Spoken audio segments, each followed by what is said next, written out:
emails or things, and typically you'll hear, oh gosh, the materialism in the United States is so offensive to me now, and the this and the that. Well, I mean, things were offensive to me for 49 years. That's not news, including my own.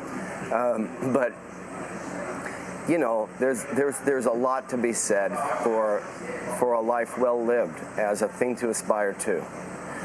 But to spend this kind of time is to feel a different balance. You know, I think I've always made an effort to know it's there. But you can start to build some muscles of understanding why you have an obligation to know it's there, and to sort of understand the ways in which the weakest link in the chain affects us. What are your kids saying? My kids are here. They're working here right now. Yeah. How long do you plan to be here? Well, as an organization, we don't plan to go. We plan to adapt, to adjust.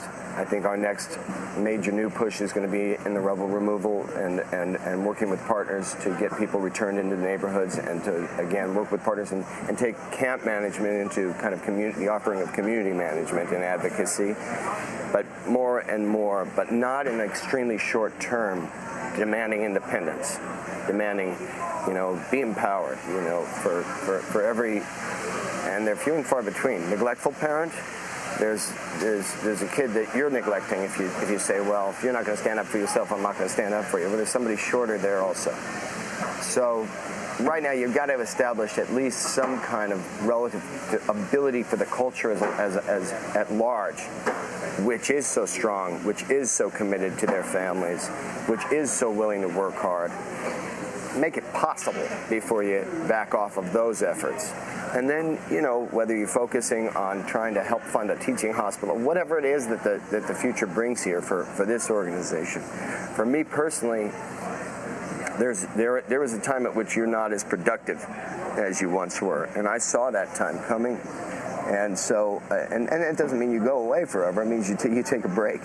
And so I found somebody who will do my job better than I will, has the experience, but with the experience doesn't have that typical NGO thing of, well, when I was in Darfur, we did it this way, and you kind of say, yeah, and look how good Darfur's doing.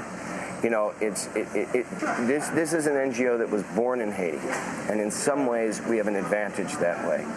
We've had a big learning curve. A lot of that learning has come from the experience of people in other NGOs. But I found somebody in Alistair Lamb, who's our new country director, who I feel very confident is going to take this thing and move it dynamically forward. So it's time for me to become a bit of a fundraiser, and you know, if they've got an emergency or need me to introduce them to somebody that I know that might be helpful here, then I'll do that part. But. And what do you say to Hollywood? What's your message to Hollywood and then to the American people? I think the American people are Hollywood, and Hollywood is, you know, I don't have a specific to say to anybody other than, you know, while we talk about the need for education, educate yourself on the places you put your money, what they do, what they don't do, and don't think that the work is done in Haiti. You mean don't think it's completed, that it's finished? Yeah, there are some things that governments alone can't do, and there will be abuses by governments of the private sector, and the government should do more. I was at a panel with Raj Shah the other day, and he said it. He talked about all the great things the United States has done, both in the private and the public sector. He said, but it's not enough, and that's true. It's not enough, and it's not enough for every individual citizen right now, and that does not negate what we have in our own country. It doesn't negate the hole in the ground that a corporation is poisoning the ocean with. How do you stop the problems of disaster capitalism, that people will promise billions, countries will, and it goes into the pockets of a few? Well, how do I do it? I think the National Security Council adopts a resolution that applies not only to that, but also the exploitation of funds from organizations here, or from individuals or corporations here, or governments here, and you make it a crime against humanity, or whatever you want to call it, and you take them to an international court if they violate in a time of disaster. Who is it that inspires you? What gives you the strength to go to Iraq when your government is waging war with the country, going to Iran when it's almost waging war,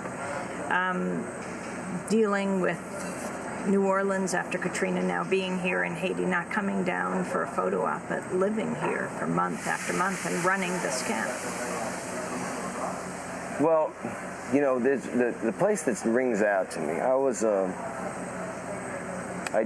I went to Cuba to do an interview with Raul Castro for The Nation. And when I came back, it was my second trip. And I came back, and I'd gone as a journalist. And I was facing an investigation, which I'd faced for violating the embargo in Iraq as well. This is a very costly thing. And I thought to myself, you know, I'm an American. I'm curious about something. I want to know the truth about something. I want to smell the smells of something. I want to read a book. Nobody deserves to burn that book.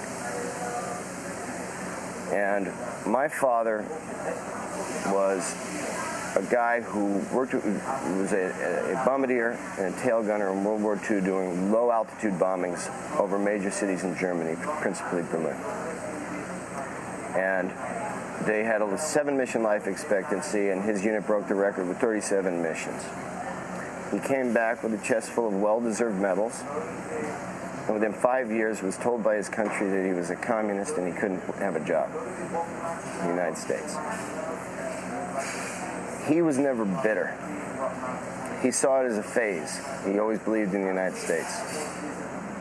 And he was a very gentle man. In my aspiration to be a gentle man that fails me every year, I have an additional obligation in honoring him to at least proactively make the attempt for gentle things to happen. What was it that your father did when he came back? Well, he had been an actor. He was gaining some success. He had a contract, was doing leads in smaller movies, and had great success on the Broadway stage. And then within a couple of months of the height of that, he was working in a plastics factory for 5 years. And then when he came back to acting, he couldn't pick up the pace of what was happening, and he ended up going into television directing and providing as a great father. And how do you feel about your success? Oh, they were very supportive. I mean, I grew up in a family. My mother's an actress and a writer and a painter, and where, you know, being in the arts was a good thing. It was a noble thing, and all of that. And so it was. There was a lot of support. Any other words you'd like to share? Thanks for coming. Actor Sean Penn speaking to us in Haiti. The two-time Oscar award-winning actor now is a camp manager at a tent camp he manages in Petionville in Port-au-Prince. The tent camp has 55,000 Haitians made homeless by the earthquake. His organization is JPHRO, JP Haitian Relief Organization.org. Special thanks to Nicole Salazar, Sharif Abdel-Qaddus. I'm Amy Goodman. Thanks for joining us.